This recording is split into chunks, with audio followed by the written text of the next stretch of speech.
Pemirsa, apa kabar hari ini? Semoga Anda selalu sehat di masa pandemi dan selalu bersemangat untuk menjalani aktivitas. Bagi pemirsa yang harus tetap bekerja di luar rumah, jangan lupa untuk menggunakan masker.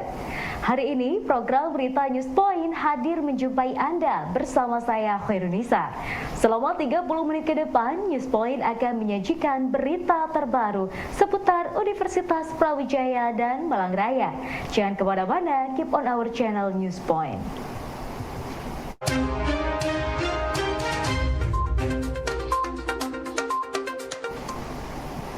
Pertemuan tatap muka kegiatan sekolah yang sudah dimulai disikapi dengan hati-hati oleh SMP Brawijaya Smart School.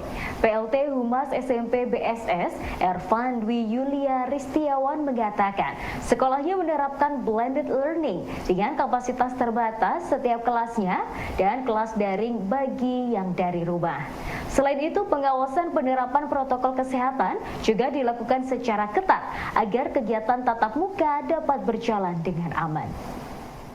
Ketika kurikulum di masa pandemi ini kami menerapkan blended learning, di mana pembelajaran dilakukan secara tatap muka di sekolah, dan juga bagi siswa yang belum diperkenankan atau diizinkan oleh orang tua maka tetap mengikuti kegiatan daring dari rumah. Seperti itu. Bagaimana murid-murid menjalani kelas tatap muka di masa pandemi ini, Pak? Oke. Untuk menjalankan kegiatan tatap muka di masa pandemi ini, tentunya yang pertama kita harus terkait dengan protokol kesehatan itu harus sangat kita ketatkan. Kemudian di dalam kelas sendiri anak-anak itu hanya kurang lebih sekitar 50% dari kapasitas kelas. Kalau di SMP BSS per kelasnya hanya diisi maksimal 15 siswa.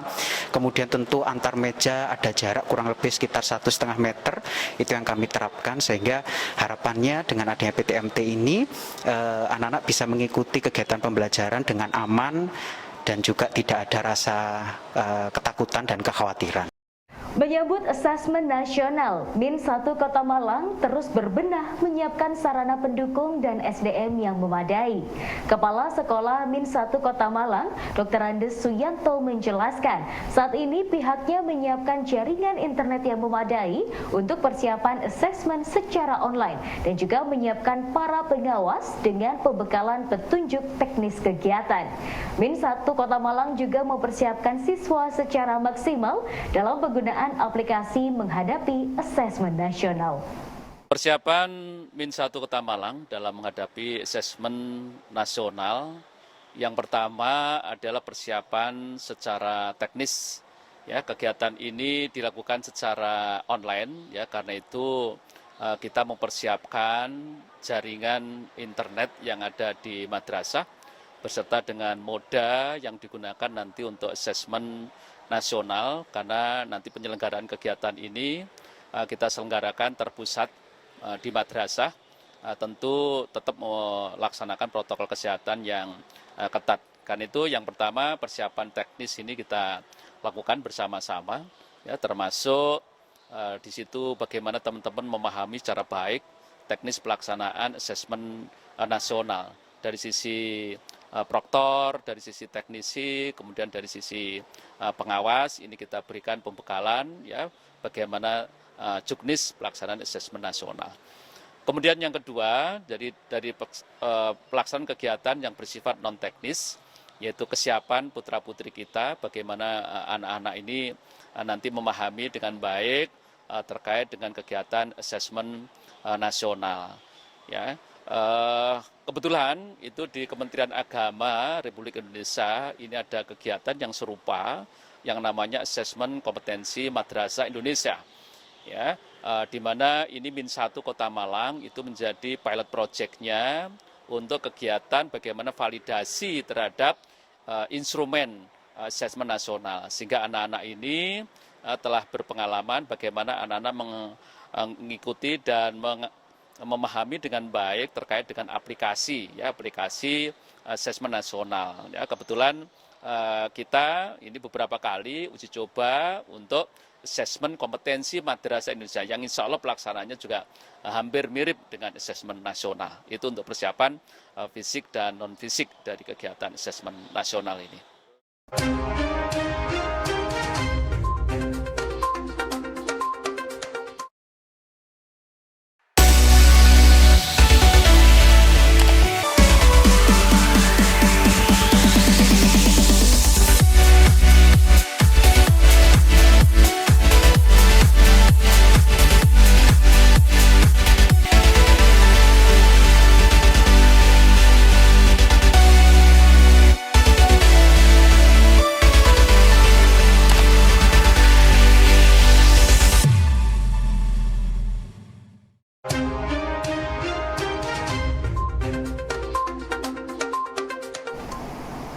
Daurin ID Marketplace, produk daur ulang milik mahasiswa UB, saat ini berfokus pada proses inkubasi bisnis untuk pengembangan usaha.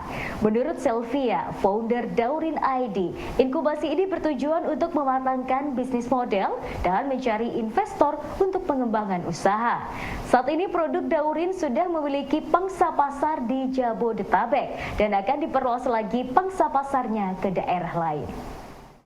Daurin berfokus untuk kita mau ikut suatu inkubasi. Jadi kita lagi seleksi inkubasi apa yang cocok untuk kita ikutin, yang nantinya kita ingin mendapatkan relasi dari situ, relasi di jaringan.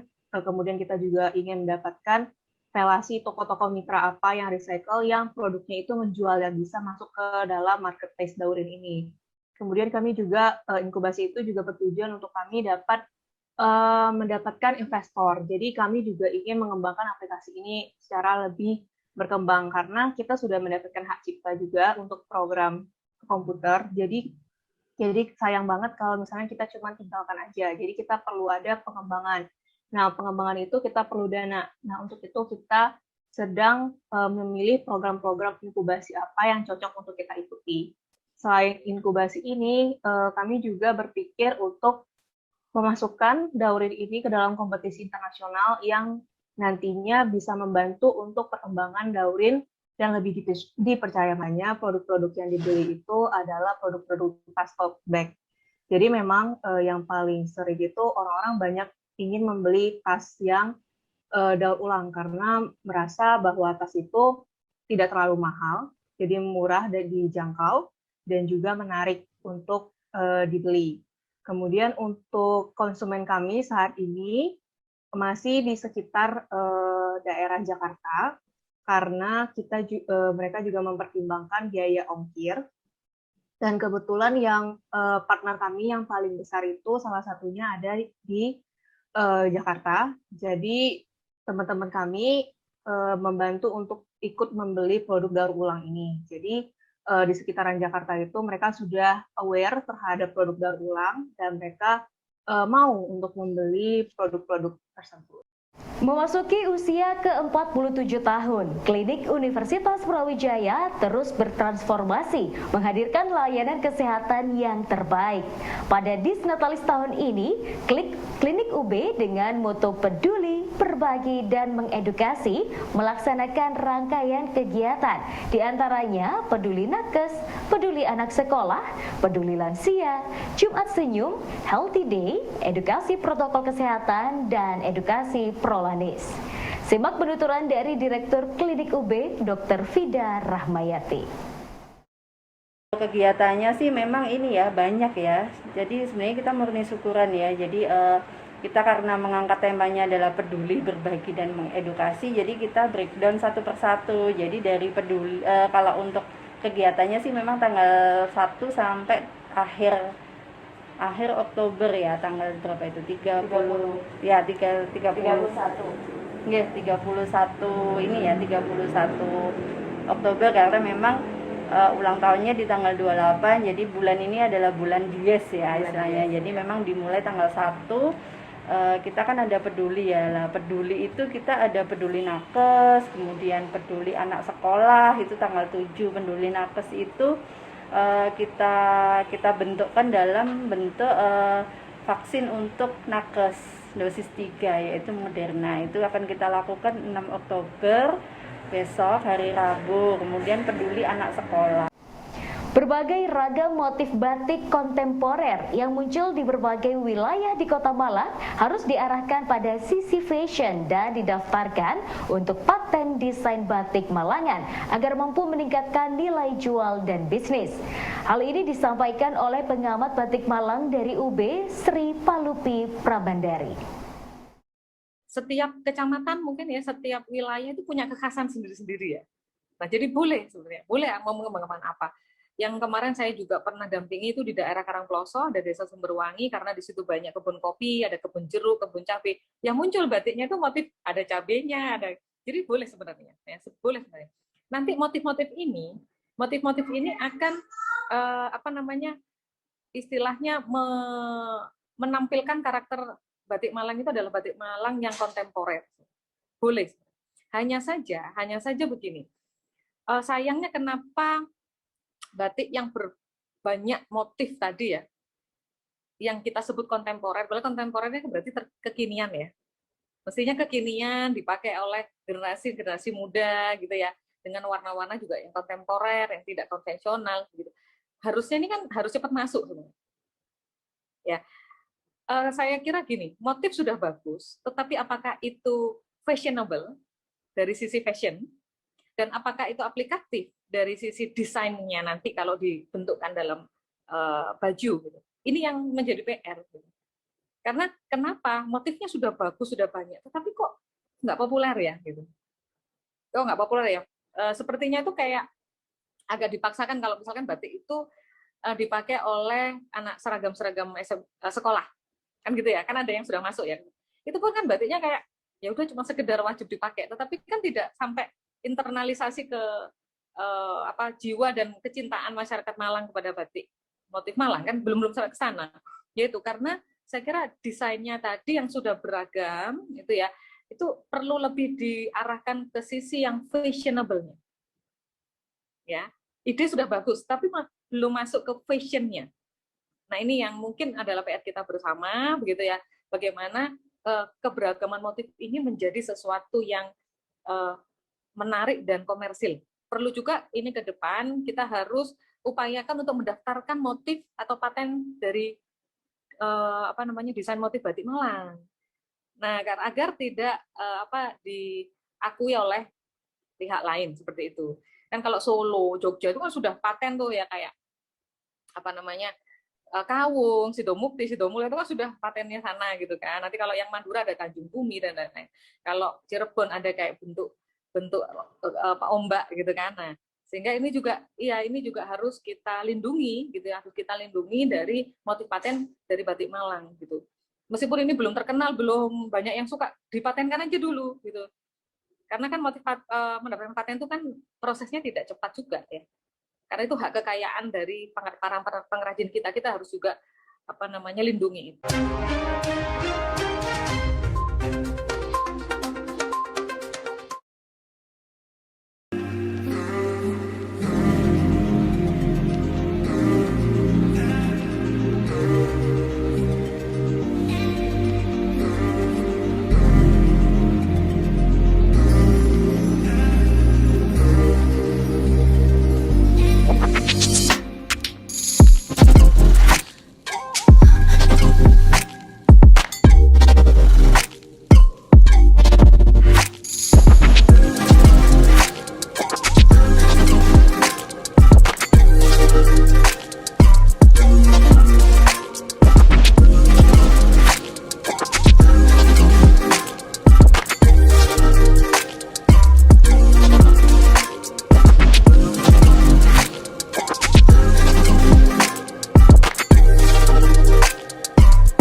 Kreativitas dalam membuat motif batik Malangan harus bertemu dengan komersialitas agar industri batik dapat terus berkembang.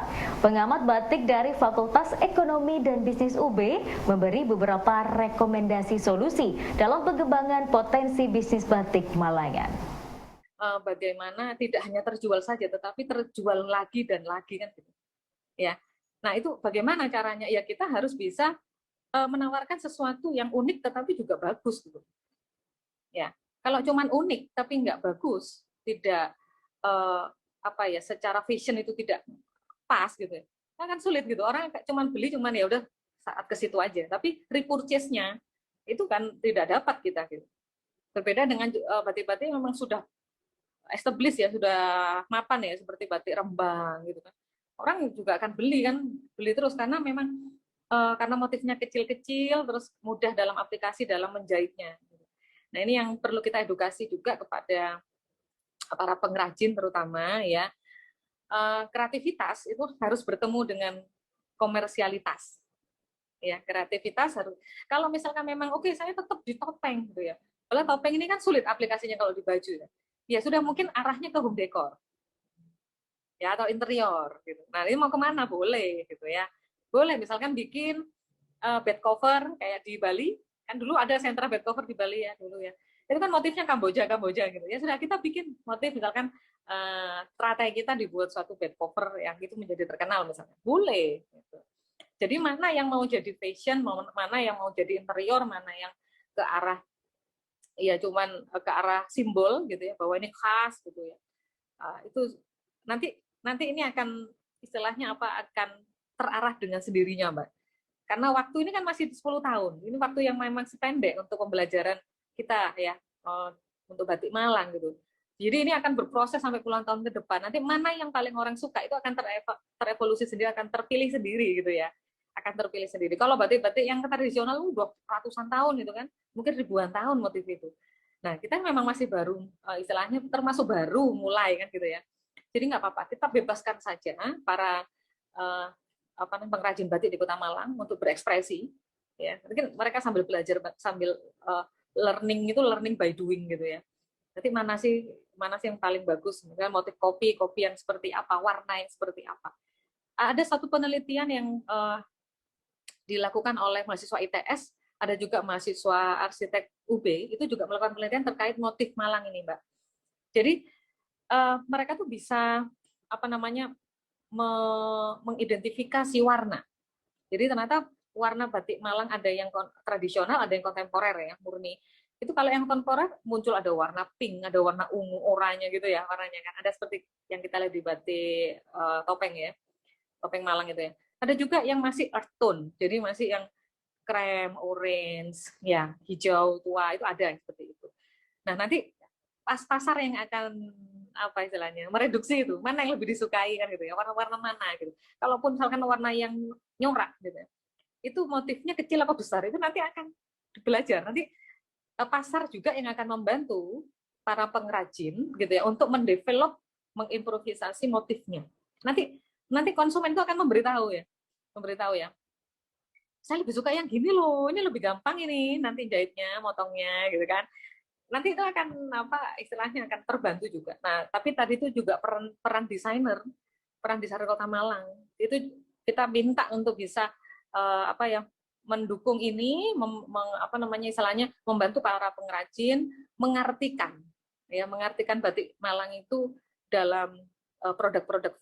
Banyaknya program pengentasan kemiskinan belum memberi dampak signifikan bagi pengentasan warga miskin di Kabupaten Malang. Hal tersebut menarik perhatian mahasiswa UB melalui program kreativitas mahasiswa melakukan riset mengenai hal tersebut. Fauziah, ketua tim penelitian, memaparkan temuannya bahwa ada faktor psikologis yang membuat warga miskin sulit untuk dituntaskan. Faktor psikologis yang diyakini bahwa kemiskinan adalah takdir mereka membuat banyaknya program pengentasan kemiskinan tidak membuat perubahan dalam kehidupan warga. Jadi penelitian kami itu tentang kemiskinan. Itu awalnya dari keresahan kami akan kondisi sekitar, di mana ternyata di Kabupaten Malang sendiri itu mereka menyandang predikat sebagai kabupaten dengan angka kemiskinan tertinggi. Padahal kan kita juga tahu ya kalau di Kabupaten Malang sendiri udah banyak banget program pengentasan kemiskinan seperti PNPM Mandiri, terus bantuan UMKM dan juga PKH. Tapi ternyata bantuan yang diberikan oleh pemerintah itu tidak cukup efektif untuk membantu rumah tangga miskin lepas dari kemiskinan. Nah, dari situ muncul nih pertanyaan dari kami, kenapa sih kok rumah tangga miskin itu sulit sekali untuk diajak lepas dari kemiskinan? Dan dari hasil observasi awal ternyata kondisi psikologis mereka dan juga adanya kekuatan budaya lokal yang menyebabkan kemiskinan itu tidak hanya sekedar miskin, tetapi juga merujuk ke arah kemiskinan kultural. Jadinya ya udah mereka jadi kesulitan untuk lepas dari kemiskinan. Kami itu lokasinya itu di Kabupaten Malang. Jadi kami itu mencoba untuk membagi Kabupaten Malang itu ke dalam 3 strata berdasarkan jumlah rumah tangga miskinnya. Karena ternyata jumlah rumah tangga miskin sendiri itu merepresentasikan perangkap kemiskinan. Jadi semakin tinggi zonanya itu, maka semakin besar perangkap kemiskinannya. Dan untuk sasarannya sendiri itu rumah tangga miskin. Jadi kami berpatokan ke data Dinsos, itu tidak kami klasifikasikan ya apakah mereka itu sangat miskin sekali atau miskin yang masih rentan seperti itu, nggak kami klasifikasikan. Jadi hanya berpatokan ke data yang ada di Dinsos itu. Untuk temuannya sendiri itu dari hasil penelitian yang kami lakukan ternyata tingkat psychological capital rumah tangga miskin itu sangat rendah.